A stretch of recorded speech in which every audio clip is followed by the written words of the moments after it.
everybody, more on the E-Type in just a moment. Let me have my 3.5 minutes musical indulgence and then we'll talk some more.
Right, so we'll do a catch up then. Where are we?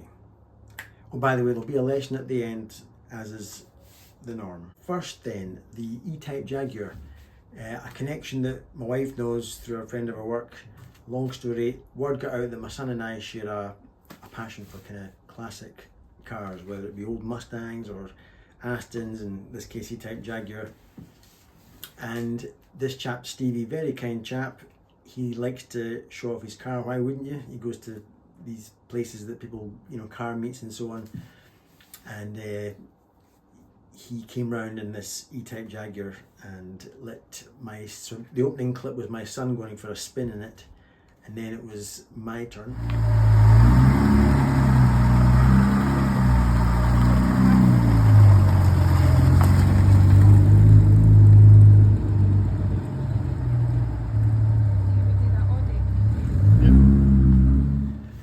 man, it was lovely. The rumble, the awkward way you have to get into the car, you feel like you've sat back on the surface of the road, you're that low.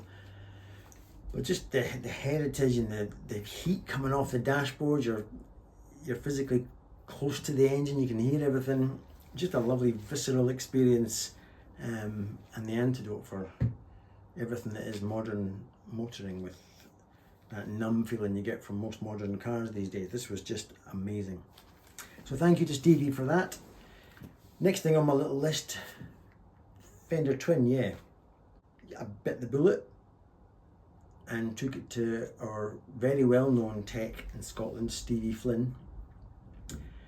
And I'm a bit kind of,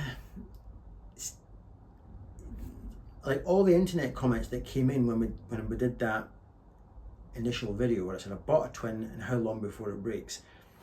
Loads of helpful comments. But the reality, I think, is going to be different. I took it to Stevie, and I have to trust Stevie because I know nothing.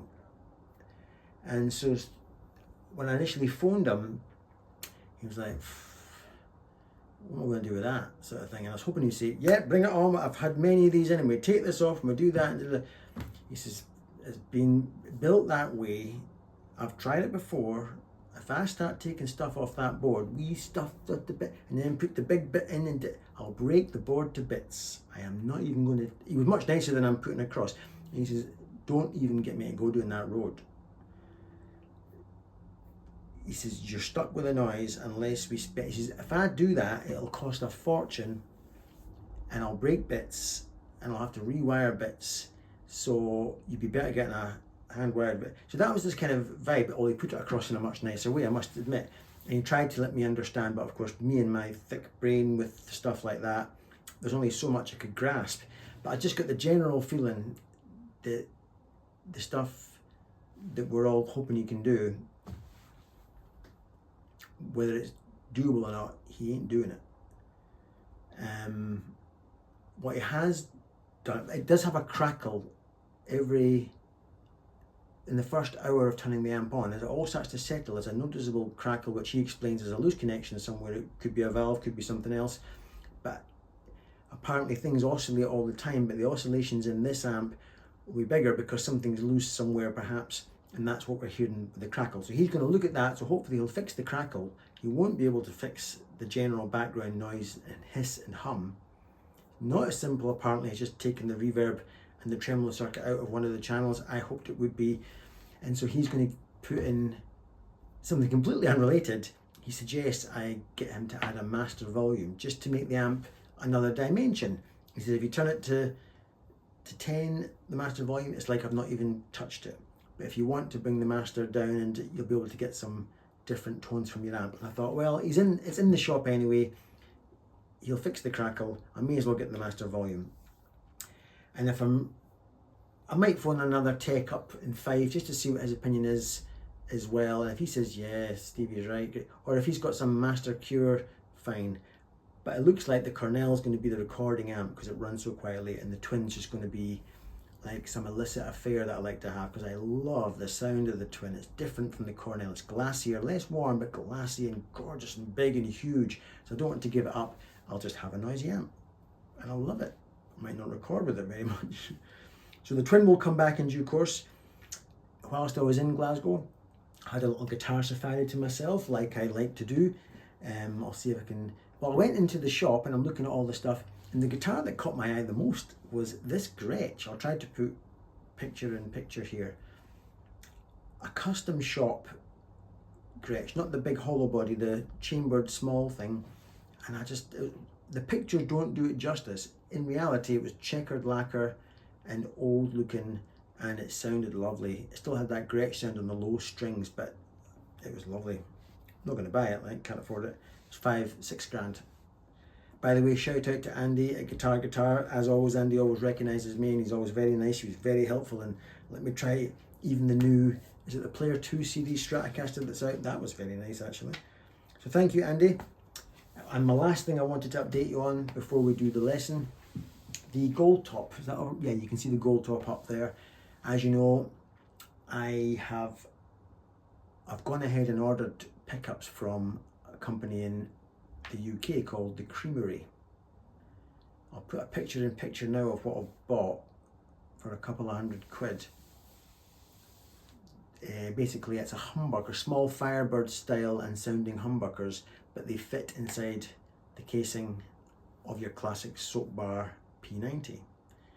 I do think I prefer the sound of humbuckers to P90s. Having dabbled in everything, I do prefer humbuckers to P90s. So let's see if I've ruined it when the pickups come. Apparently he's got a lot of work on this guy, and so I'm thinking at least a couple of months from now before I see any results from through the door. I've babbled enough. You're all caught up with my little life. Oh, by the way, I went to the island of Iona with my wife the other day for 3 nights.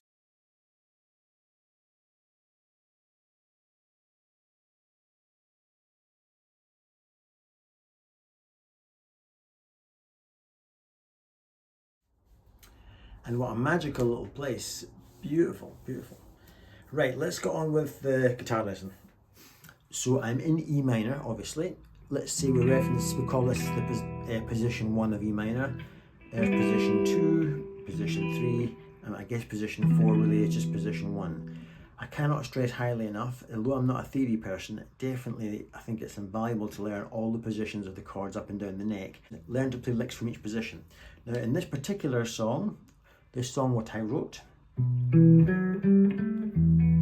just walking up to that position of E minor, but getting opportunities to bring in the open E as a kind of drone. There I go with my thumb there. Then A6. So we're just moving from the 1 chord to the 4, but I'm making it a 6 chord and adding that note there to the A minor. It's my favourite chord just now. It used to be 13 chords. I think now I'm a huge fan of 6 chords. And plucking the open A string. Now while the band is still sustaining that A6, I'm going to move up and play just blues licks from this position of E minor, but sympathising with the A.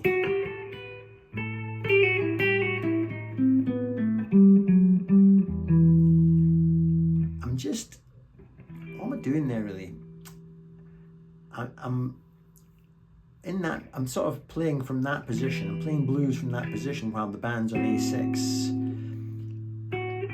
That's kind of notes from the pentatonic, but when I do things like that, I'm sympathising with the fact, I'm almost referencing the 5 chord really, which I guess would be a B7.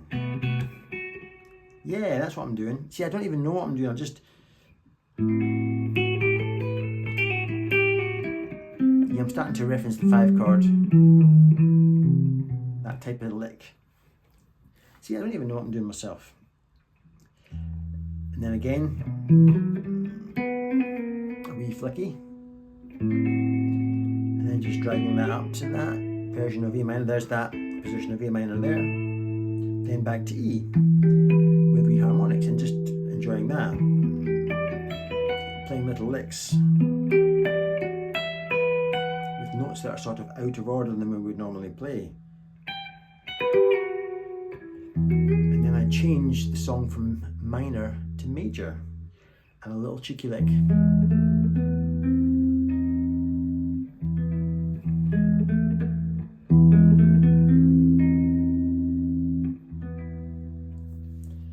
Then I go into, I really embrace the fact that we're on major with lovely sort of just licks from the do, re, mi, fa, sol, la, ti, do scale, or the major scale. But then I come back and add some minor to completely change things again. A little D chord, a G chord, an A chord, and back to the 1. Now, what did I do now? Then I went, I've heard that movement in music many times in classical, just an E chord to a diminished. Hopefully all know diminished. With little licks to sympathise with that. And a different diminished in a lower position there.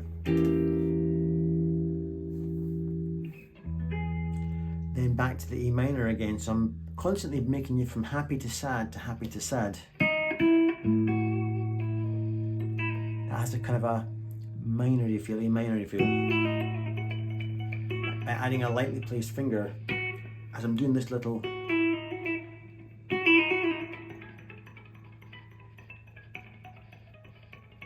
you can get some nice little, I don't know, Gary Moore does this all the time.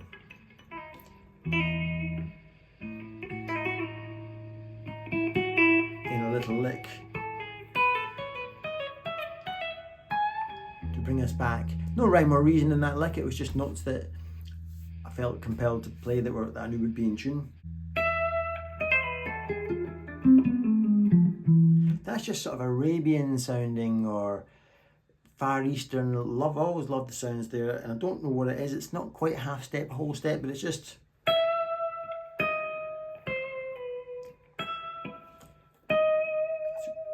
really going down a semitone.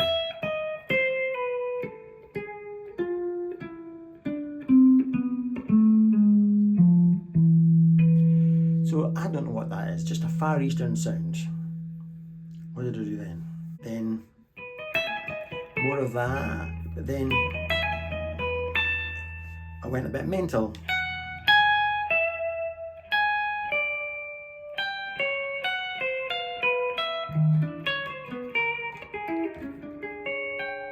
And then I fell off the guitar by mistake. So all that is, it's all very major scale at this point, but then I went back and it's just that position of E major.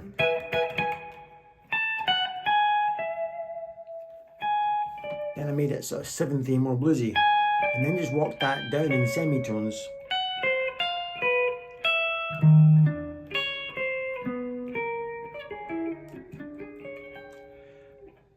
All that is, if you like that, you can slow it down and learn it. I'm just, by the time I got to that note, I've done this lick before. It's basically going like this,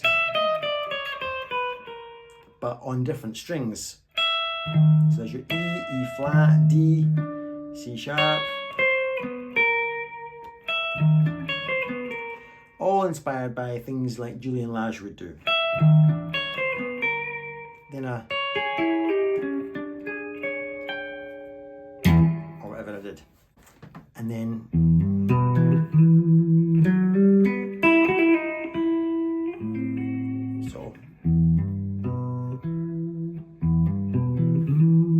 that's Private Investigations by Martin Offler. That type of thing. That's just that position of E minor, position 2 we call it, I think.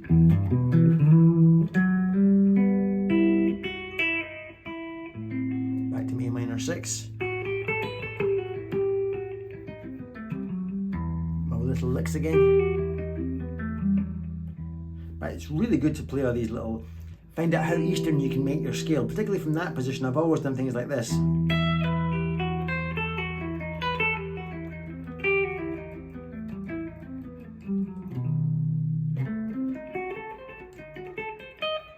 Or whatever, but just, I love all that Eastern stuff. So, and then I think I went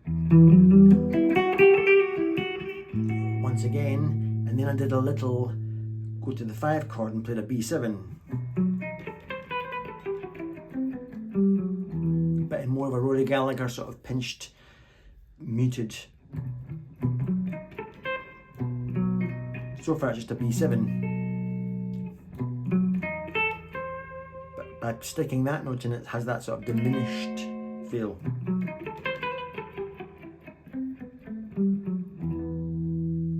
All just the blues except for these little colours that I sometimes throw in. Then I think I did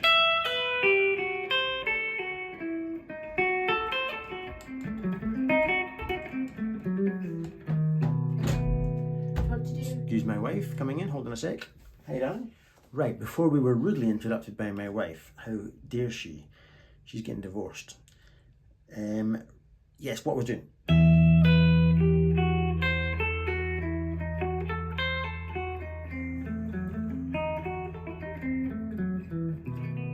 So I'm kind of playing licks over E minor, but because of my love of Eastern sounds, I'm putting a semitone here and a semitone there because it's my habit to do that sometimes. I just go where my ear leads me. So therefore, if you analyze it, I guess you could say I'm starting off on E pentatonic, E minor pentatonic, but I'm referencing the E meets the 5 chord. Mechanically, here it is, just I'll do it nice and slow so you can pause it or whatever. So.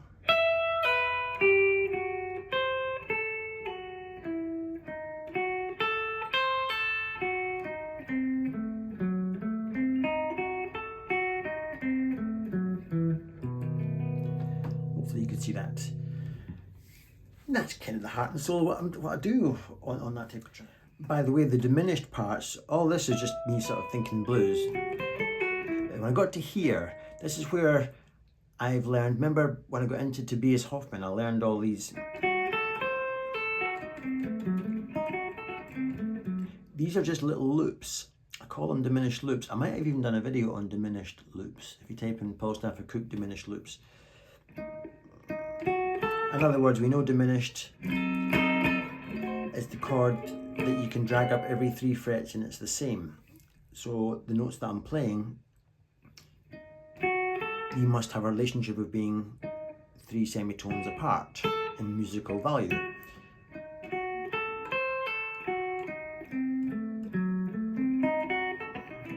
And if you get used to it, you can create these little loops that sound quite fast, and Tobias does it all the time.